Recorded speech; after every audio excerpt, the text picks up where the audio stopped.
তো দেখুন বন্ধুরা, আমসত্ত্বটা কত সুন্দরভাবে রেডি হয়েছে আর দেখতে কত সুন্দর লাগছে। এই দেখুন বন্ধুরা, কত সুন্দরভাবে আমসত্ত্বটা রেডি হয়েছে, লোভনীয় লাগছে আর খেতেও কিন্তু অসাধারণ সুন্দর হয়। আপনারাও বাজারে এখন কিন্তু কাঁচা আম বেশ পাওয়া যাচ্ছে, আর এই কাঁচা আম দিয়ে আমরা কিন্তু নানান ধরনের রেসিপি বাড়িতে বানিয়ে সারা বছরের জন্য সংরক্ষণ করে রাখি। তার মধ্যে অন্যতম হচ্ছে বিভিন্ন রকমের আচার, আমসত্ত্ব। আমি একটা আমসত্ত্বের রেসিপি আগে আপনাদের সাথে শেয়ার করেছি।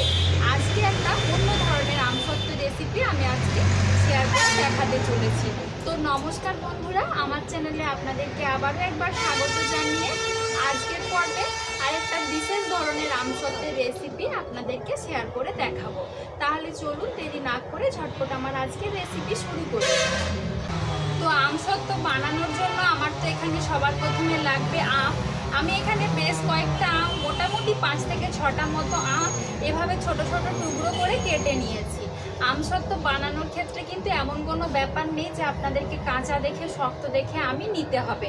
কাঁচা, পাকা, হলুদ বর্ণের যেমন খুশি আম কিন্তু নিলেই হবে। তো আমগুলো কিন্তু আগে আমি ধুয়ে নিয়েছিলাম, তারপর খোসা ছাড়িয়ে ভালো করে কেটে নিয়েছি, ছোট ছোট টুকরো করে কেটে নিয়েছি। এবার এখানে গ্যাসের উপর একটা কড়াই বসিয়ে দিয়েছি, আর তার মধ্যে দিয়ে দেব বেশ কিছুটা পরিমাণে জল, আর তার মধ্যে আমগুলো দিয়ে দেব। দিয়ে ঢাকা দিয়ে আমগুলো একটু প্রথমে ভালো করে সেদ্ধ করে নিতে হবে। একটু ঢাকা দিয়ে সেদ্ধ করে নিলে আমটা তাড়াতাড়ি সেদ্ধ হয়ে যাবে। তো আমি প্রথমে আমটা সেদ্ধ করে নিয়ে তারপর আপনাদেরকে দেখাচ্ছি। এইভাবে আমি প্রায় 10 মিনিট মতো আমটা ভালোভাবে সেদ্ধ করে নিয়েছি। যেহেতু কাঁচা আম, এখনও কিন্তু আড়িটা খুব একটা শক্ত হয়নি, তাই খুব সহজেই সেদ্ধ হয়ে গেছে। এখন আমি গ্যাসের ফ্লেমটা বন্ধ করে দিয়েছি। এবার চামচের সাহায্যে একটু ভালো করে ম্যাশ করে নিচ্ছি। আপনারা চাইলে ম্যাশার দিয়েও ম্যাশ করে নিতে পারেন। এবার আমি এই আমের মিশ্রণটা একটা ছাঁকনির মধ্যে ছেঁকে নেব, যাতে এই যে সাদা সাদা মতো শক্ত অংশগুলো এগুলো বাদ হয়ে যায়। এগুলো বাদ দিয়ে দিলে কিন্তু আমসত্ত্বটা অনেক বেশি স্মুথ হবে আর খেতেও ভালো লাগবে। তো দেখুন বন্ধুরা, একটা স্ট্রেনারের মধ্যে আমগুলো আমি এভাবে ছেঁকে আর আমের পিউরিটা বার করে নিয়েছি। আর এই যে এরকম শক্ত শক্ত অংশগুলো, এগুলো কিন্তু ফেলে দিতে হবে, তবে আমসত্ত্বটা খেতে অনেক বেশি ভালো লাগবে। তো আমি ভালো করে ছেঁকে নিয়েছি। আর চেষ্টা করবেন আম সেদ্ধ করার সময় একটু কম জল দিয়ে আমটা সেদ্ধ করতে, তাহলে কিন্তু খুব তাড়াতাড়ি আমসত্ত্বটা আপনারা বানিয়ে নিতে পারবেন খুব কম সময়ে। মিশ্রণটা কিন্তু আমি একটা কড়ার মধ্যে বসিয়ে গ্যাসের মধ্যে বসিয়ে দিয়েছি। এবার এর মধ্যে দিয়ে দেব চিনি। আমগুলো কিন্তু প্রচণ্ড পরিমাণে টক, তাই একটু দেখে আপনারা আপনাদের পছন্দ মতো চিনিটা, মানে চিনির পরিমাণটা বাড়িয়ে কমিয়ে অবশ্যই নেবেন। আমি এখানে প্রায় 1.5 বাটি মতো চিনি দিলাম। মাপটা ঠিকঠাক বলতে পারছি না, আপনারা যেমন আম নেবেন সেরকম আন্দাজে অবশ্যই সব কিছু পরিমাপগুলো দিয়ে দেবেন। তো এবার দিচ্ছি বিট লবণ। আমসত্ত্ব বানাতে গেলে কিন্তু বিট লবণটাই দেবার চেষ্টা করবেন, এতে একটা চটপটা ফ্লেভার আসে আর আমসত্ত্বটা খেতে কিন্তু অনেক বেশি সুন্দর হয়। তো বিট লবণ আর চিনি দিয়ে ভালো করে মিশিয়ে নিচ্ছি। আমি প্রথমে বলেছিলাম একটু অন্যরকমভাবে আমসত্ত্বটা বানাবো, তো কিছুই না, আমি একটু কালারফুল মানে সবুজ রঙের আমসত্ত্বটা আজকে বানাচ্ছি। তার জন্য এখানে সামান্য একটু সবুজ ফুড কালার দিয়ে দিচ্ছি। এটা দিলে বেশ আমসত্ত্বটা একটা অন্যরকম দেখতেও হয় আর খেতেও অনেক বেশি মজার হয়। তো ভালো করে আমি কালারটা দিয়ে মিশিয়ে নিচ্ছি। একদম সামান্য পরিমাণে কালারটা দিতে হবে। আর দিয়ে দিচ্ছি সামান্য কিছুটা চিলি ফ্লেক্স। আমার কাছে চিলি ফ্লেক্স ছিল না বলে আমি শুকনো লঙ্কাকে এভাবে একটু করে মিহি করে কুচিয়ে নিয়েছি, সেই লঙ্কা কুচিটা এখানে দিলাম। দিয়ে সব কিছু ভালো করে ফুটিয়ে নেব। দেখতেই পাচ্ছেন যে আমার এখানে মিশ্রণটা কিন্তু অনেকটাই ঘন। আমি যেহেতু খুব কম পরিমাণে জল ব্যবহার করেছিলাম, তো তাও একটু ফুটিয়ে কিন্তু গাঢ় করে নিতে হবে। তো এভাবে বেশ কিছুক্ষণ ফুটিয়ে নিচ্ছি, তারপর আপনাদেরকে দেখিয়ে দিচ্ছি। দেখুন বন্ধুরা, আমি এইভাবে প্রায় 7 থেকে 8 মিনিটের মতো ভালোভাবে জাল দিয়ে ফুটিয়ে নিয়েছি। আশা করছি দেখে বুঝতে পারছেন যে মিশ্রণটা কিন্তু আগের থেকে অনেকটাই ঘন হয়ে গেছে। ঠান্ডা হয়ে গেলে কিন্তু এমনিতেই আর একটু ঘন হয়ে যাবে, তো এর থেকে আর বেশি ঘন করার দরকার হবে না। এখন আমি গ্যাসের ফ্লেমটা একটু বন্ধ করে দিচ্ছি।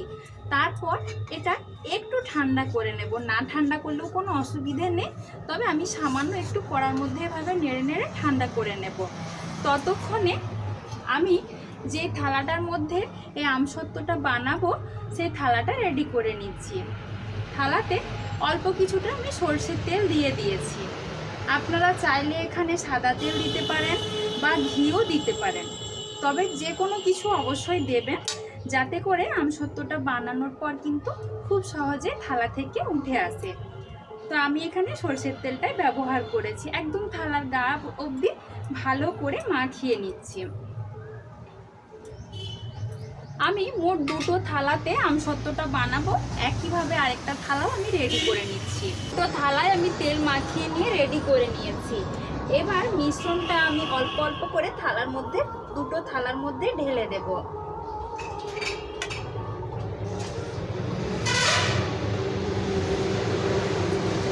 আপনারা চাইলে একটা থালাতেও কিন্তু আমসত্ত্বটা দিতে পারেন, সেক্ষেত্রে একটু মোটা মোটা হবে। আর আমি যেহেতু দুটো থালাতে দিলাম, সেটা কিন্তু তাড়াতাড়ি শুকনোও হয়ে যাবে আর কিন্তু অনেকটা পাতলা হবে, এই ব্যাপার আর কি, আর কোনো কিছু ব্যাপার নেই।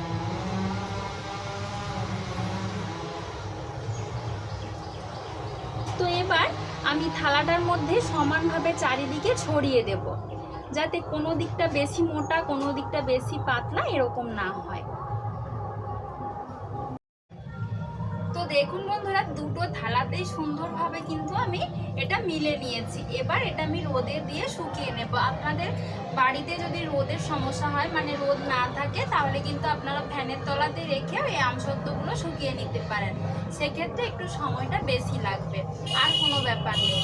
আর আপনারা যদি বাড়িতে রোদ না থাকে, সেক্ষেত্রে কিন্তু আপনারা যে গ্যাসের উনুনে রান্না করেন তার তলাতে রান্নার সময় রেখে দেবেন, তাহলে রান্নার সময় গ্যাসটা জ্বললে সেই তাপটা পাবে এই আমসত্ত্বের ওপর, আর আমসত্ত্বটা কিন্তু তাড়াতাড়ি শুকিয়ে যাবে।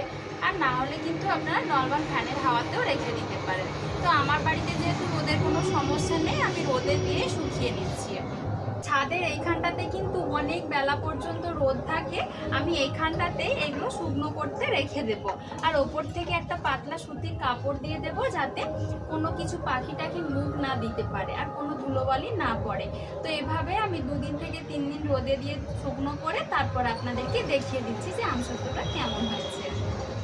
তো দেখুন বন্ধুরা, আমি মোটামুটি 2 দিন মতো রেখেছিলাম, তার মধ্যে কিন্তু আমসত্ত্বটা সুন্দরভাবে শুকিয়ে গেছে। এখন যেহেতু প্রচণ্ড গরমের দিন, রোদে দিলে 1-2 দিনের মধ্যে শুকিয়ে যাবে, আর ফ্যানের হাওয়াতে রাখলেও কিন্তু খুব তাড়াতাড়ি শুকিয়ে যাবে। তো আপনাদেরকে দেখিয়ে দিচ্ছি যে কত সুন্দরভাবে আমসত্ত্বটা রেডি হয়েছে। যখন আমসত্ত্বটা তুলবেন, সাইডগুলো একটু ছাড়িয়ে নেবেন, তাহলে আর ছিঁড়ে যাবার ভয় থাকবে না।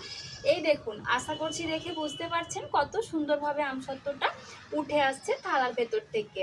আর এভাবে একটু তেল মাখিয়ে নিলে কিন্তু খুব সহজেই আমসত্ত্বটা তুলে নেওয়া যায়। এই দেখুন কত সুন্দর হয়েছে আমসত্ত্বটা, একদম দোকানের কেনা আমসত্ত্বের মধ্যে মনে হচ্ছে। তো দেখুন বন্ধুরা, আমসত্ত্বটা কত সুন্দরভাবে রেডি হয়েছে আর দেখতে কত সুন্দর লাগছে। আপনারাও যদি একদম দোকানের স্বাদে আমসত্ত্ব বানাতে চান, তাহলে কিন্তু এইভাবে একবার বানিয়ে দেখবেন। কাঁচা হোক বা পাকা আম, যে কোনো আম দিয়ে কিন্তু আপনারা এই রকমের আমসত্ত্ব খুব সহজে বানিয়ে নিতে পারবেন। এখন আমি চৌকো চৌকো করে এগুলো পিস পিস করে কেটে নেব, ঠিক যেমন দোকানে থাকে। আপনারা চাইলে কাটতেও পারেন বা এইভাবেও কিন্তু রেখে দিতে পারেন, সারা বছর ভালো থাকবে। আর কাঁচা আম থাকতে থাকতে এই রেসিপিটা কিন্তু অবশ্যই বাড়িতে একবার হলেও বানিয়ে দেখবেন, না হলে কিন্তু অনেক বড় মিস করবেন। এবার আমি এইভাবে রোল করে করে পাকিয়ে নিচ্ছি।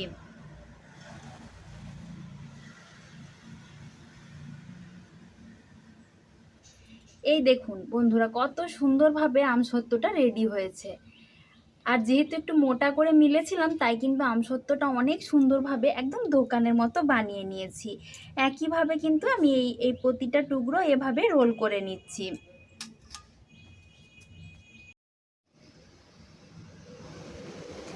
দেখুন বন্ধুরা, আমসত্ত্বগুলো দেখতে কতটা লোভনীয় লাগছে আর খেতেও কিন্তু অসাধারণ সুন্দর হয়। আপনারাও অবশ্যই রেসিপিটা একবার হলেও বাড়িতে বানিয়ে দেখবেন, তারপর জানাবেন খেতে কেমন হয়েছিল। দেখুন বন্ধুরা, আমসত্ত্বগুলো কিন্তু আমি সবগুলোই সুন্দরভাবে রোল করে নিয়েছি আর দেখতে কতটা লোভনীয় লাগছে।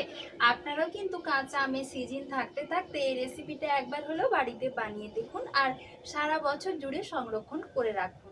তো আমার আজকের এই কাঁচা আমের ভাইরাল আমসত্ত্বের রেসিপি কেমন লেগেছে অবশ্যই কমেন্টে জানাবেন। ভালো লাগলে একটা লাইক ও শেয়ার করে দেবার অনুরোধ রইল। আর এরকম নতুন নতুন রেসিপি পেতে হলে অবশ্যই আমার সাথে থাকতে হবে, আমার চ্যানেলটাকে সাবস্ক্রাইব করে। আজকের মতো এই পর্যন্ত, খুব তাড়াতাড়ি আবারও হাজির হয়ে যাবো নতুন কোনো একটা রেসিপি। সবাই ভালো থাকবেন, সুস্থ থাকবেন, ধন্যবাদ।